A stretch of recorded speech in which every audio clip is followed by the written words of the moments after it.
ડભોઈ તાલુકામાં શિયાળો પોતાનો પગ જમાવટ કરી રહ્યો છે, ત્યારે લીલાછમ વૃક્ષોના નિકંદન માટે વીરપ્પનો સક્રિય થઈ ગયા છે. ડભોઈ તાલુકાના માંડવીની સીમમાં વીરપ્પનો હવે આધુનિક સાધનો સાથે લીલાછમ વૃક્ષોને આંખના પલકારામાં કાપીને લઈ જતા હોવાને લઈને વૃક્ષ છેદન પ્રવૃત્તિ તેજ બની છે. ડભોઈ તાલુકાના માંડવા હદ વિસ્તારમાં લાકડાનું કટિંગ ચાલી રહ્યું હતું. એ જ સમયે ડભોઈના નાયબ કલેક્ટર ચાંદોદ ખાતે મુલાકાત માટે આવ્યા. એ સમયે વૃક્ષછેદનની પ્રવૃત્તિ નજરે ચડતા મામલતદારને આખા બનાવની તપાસ સોંપી.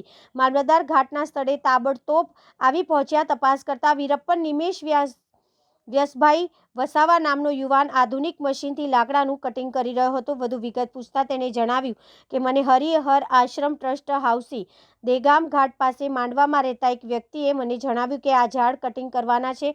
નિમેશનો વ્યવસાય હોય તેને ઉચ્ચક 7,000માં રાખ્યા છે.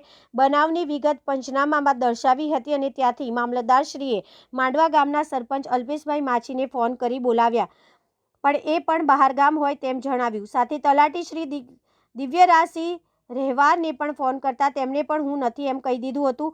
મામલતદારશ્રીએ તલાટીને ફોન પર કહ્યું કે તમે પણ ગામમાં નથી તો મારે આ પંચ કેસ કર્યો છે તો કોને સોંપવાનો? તો એસઆઈઆરની કામગીરી ચાલી રહી છે તો તમે રજા લીધી છે? તો તે તલાટીશ્રીએ કહ્યું કે નથી લીધી રજા. ત્યારબાદ વીસીને તાત્કાલિક તાબડતોબ સ્થળ ઉપર મોકલી આપ્યા હતા અને પંચકેસમાં સહી કરી હતી. જાણવા મળ્યા મુજબ બનાવની વિગત તાલુકા વિકાસ અધિકારીને મામલતદારે જણાવી તાત્કાલિક હેડક્વાર્ટરનો ઓર્ડર કરાવવા કીધું છે.